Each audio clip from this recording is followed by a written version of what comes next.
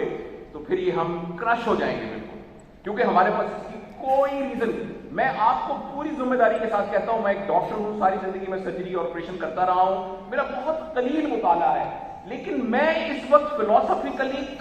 بالکل کنونسڈ ہوں کہ جو ریلیجن اور فیتھ ہے وہ سائنس کے اوپر لیول کی فیکلٹی ہے، اور میں ایک محفل کے سامنے اس کی آرگومنٹ بھی دے سکتا ہوں۔ لیکن اب ایک مسئلہ ہے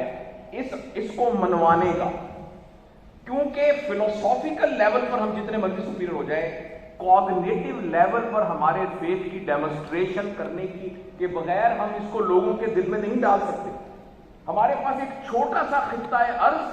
اور ایک ایسے لوگ جو ایک کے بعد کئی ہندسے زیرو کے لگتے ہوں، اتنے لوگ ہوں، وہ اس فیتھ کے ریئل فالوور کہیں موجود ہوں، ہم یہ نمونہ اور ماڈل نہیں پیش کر سکتے۔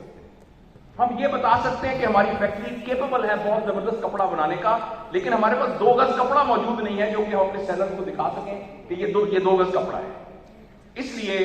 پتہ نہیں یہ بات ریلیجسلی کیسی ہو، وہ لوگ جو مذہب کو بہت اسٹرکٹلی فالو کرنے والے ہیں میری اس بات کو پتہ نہیں کیسا سمجھے۔ میں اپنے طور پر ابھی میں ایک ٹور میں بھی ناروے بھی گیا تھا، انگلینڈ بھی گیا تھا، وہاں کے تھنک ٹینکس اور یونیورسٹی سے بات کی۔ آسلو یونیورسٹی میں بھی آپ جیسے ایکچولی مسلم اسٹوڈنٹس فیڈریشن آسلو، جس میں پوری دنیا کے بچے تھے، ان سے بھی اس موضوع پر بات ہوئی۔ 2 کام کرنے امت کے نوجوانوں کے، ہم جیسے لوگوں سے آپ یعنی اپنے آپ کو مایوس ہی سمجھیں، کیونکہ میری عمر کے لوگ جو ہے نا، انہوں نے اگر کچھ کرنا ہوتا تو اب تک کر دیا ہوتا۔ ہمارے جتنی بھی تباہی ہے اس کی ذمہ دار میری جنریشن ہے، اور اس بات کا میں برملا 100 دفعہ اظہار کر چکا ہوں۔ اس وقت جو پورے اداروں کے ہیڈ بیٹھے ہوئے ہیں، جو کمشنرز ہیں، جو بڑے بڑے ہمارے پولیٹیشینز ہیں، جو بڑے بینکر ہیں، وہ سارے میری ایج کے یا میری ایج کے بریکٹ کے لوگ ہیں، اور ان سب کی نالائکی انفرادی بات نہیں کرتا، انفرادی طور پر لوگ موجود ہیں، مگر مجموعی طور پر میری جنریشن نے کی تباہی کی وہ ذمہ دار ہے، اور انہوں نے اپنے پرسنل ٹاور کو انکریز کیا ہے، اور انہوں نے آئی می اور مائن کے لیے کام کیا ہے، وی اور اس کے کام کے لیے کام نہیں کیا۔ اس لیے ہم سے تو آپ یعنی آپ ہمیں معاف کر دیجئے، اور ہم سے تو آپ مایوسی سمجھیے۔ آپ سے یہ گزارش ہے کہ کوئی نمونہ انفرادی طور پر اور اجتماعی طور پر اس فیتھ کا کریٹ کیجیے جس کو بنیاد بنا کر ہم اپنے فلسفیکل جو پرزمپشن ہے اس کو ہم پریکٹیکلی کوگنیٹیولی پروو کر سکیں۔ اس کے لیے سب سے پہلی بات ضروری ہے کہ جب ہم اپنے آپ کو مسلمان کہیں، میری اس بات کے بعد پتہ نہیں آپ کا کیا ری ایکشن ہوگا، میں نے اپنے تئیں یہ فیصلہ کیا ہے کہ یہ اینٹی قرآنک ہے کہ میں یہ کہوں کہ میں سنی ہوں، میں شیعہ ہوں، میں اہل حدیث ہوں، میں غیر مقلد ہوں، میں فلاں ہوں۔ خدا کے لیے یہ ٹائم آ گیا ہے جب دنیا کو ہم ایک بن کے دکھا سکیں۔ اگر ہم نے ایسا نہ کیا تو آپ یاد رکھیے گا کہ 1400 سال پہلے والی کربلا کی جنگ ابھی بھی کنٹینیو ہوگی۔ وہ جنگ جو شام اور عراق میں ہو رہی ہے وہ ابھی بھی کربلا کی جنگ ہے۔ جب تک ہم اپنی اس پوزیشن کے ساتھ اور اس پری کنڈیشننگ سے ہم ہٹیں گے نہیں، ہم دنیا کو بتا ہی نہیں سکتے کہ کون سی فلسفی، کون سا فیتھ، کون سا اللہ، کون سا نبی ہے۔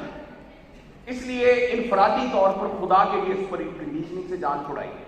خدا کے لیے اپنے آپ کو، اپنے والدین کو بتائیے، اپنے گھر والوں کو بتائیے کہ میں ویسا اللہ کا بندہ ہوں، میں ویسا مسلمان ہوں جیسے حضرت ابو بکر صدیق مسلمان تھے، حضرت عمر تھے، حضرت عثمان تھے، حضرت علی تھے۔ مجھے بتائیے کہ حضرت ابو بکر، حضرت صدیق، عثمان سنی تھے کہ شیعہ تھے؟ سنی تھے کہ بریلوی تھے یا دیوبندی تھے؟ اہل سنت تھے یا اہل سنت و جماعت تھے؟ اثنا عشری تھے کہ 4 اماموں والے تھے؟ جو وہ 4 لوگ تھے یا ان کے صحابہ سارے تھے جو اللہ کے نبی تھے، اس طرح کا مسلمان بننا بہت ضروری ہے۔ جو علمی مباحث ہیں وہ علماء کے لیول پر رہنے دیں، اس کو عوام تک نہ لے کے آئے۔ ایک تو میرے بیٹا یہ، اور بچوں اور میرے بہنوں اور بھائیوں، یہ ہم نے نہ کیا تو اب ایسا نہیں ہے کہ اگلی صدی ہماری نہیں ہوگی، اگلے سالوں میں کچھ نہ کچھ ہونے والا ہے جس میں اللہ معاف کرے، ہو سکتا ہے اقوام متحدہ، ذرا غور سے سنیے گا یہ بات، اللہ کرے ایسا نہ ہو سکتا ہے اقوام متحدہ ایک قانون بتا دے کہ آج کے بعد کوئی مذہب کا نام نہیں لے گا۔ اس بات کی پاسبلٹی ہے، اس بات کا گراؤنڈ ہے موجود، جس کی بنیاد پر کوئی ایسا ایونٹ کریٹ کیا جا سکتا ہے کہ جس کی بنیاد پر اقوام متحدہ میں فیصلہ ہو جائے کہ آج سے کوئی بندہ، جس طرح پہلے جنگ نہیں کر سکتا تھا یا ایٹم بم نہیں بنا سکتا یا کچھ نہیں، کوئی بندہ اللہ کا نام نہیں لے سکتا۔ بتائیے میں اور آپ کیا کریں گے اس وقت؟ اس لیے بہت ضروری ہے کہ اپنے دل سے انفرادی طور پر ایک تو اس کو ختم کیا جائے، ایک ہم کوئی ایک جگہ ایسی بنائیں جس میں کوئی ہزاروں لوگ ایسے موجود ہوں جو یہ کہہ سکے بی لائک اس، جیسے صحابہ کہہ سکتے تھے کونو مثلنا، ہمارے جیسے ہو جاؤ، آگے اس کو فلسفی نہیں سناتے تھے۔ انفارچونیٹلی ہم پریکٹیکلی کوگنیٹو لیول پر اپنی فلسفی کو پروو کرنے کے لیے یہ دو کام نہیں کر سکے۔ یہ دو کام میری جنریشن نے خراب کیے ہیں۔ آپ سے توقع ہے کہ مہربانی کر کے ہمیں معاف کر کے انفرادی طور پر اب تھوڑا سا اپنے فلسفی پڑھیے، اپنے دین کی ڈیپتھ کو سمجھیے، قرآن کے ساتھ اپنا تعلق بنائیے، سیرت نبی کو پڑھیے، reconstruction of religious thoughts in Islam کو دوبارہ پڑھیے اور کر کے دیکھیے کہ ایز این انڈیویجول آپ کی اور میرے اوپر کتنی رسپانسبلٹی ہے۔ اور ہم کبھی بھی انتظار نہیں کر سکتے نواز شریف، عمران خان یا زرداری کا کہ وہ آ کر اس کو ہمیں ایک سٹینڈ دے گا، مجھے اور آپ کو کھڑا ہونا پڑے گا۔ اگر ہم اس کے لیے تیار نہیں ہیں تو میرے منہ میں خاک، بہت جلد ایسا ڈیزاسٹر ہونے والا ہے جو ہم سب کو، ہمارے نظریے کو، ہماری فلسفی کو اور ہماری اکانومی کو تباہ کر دے گا۔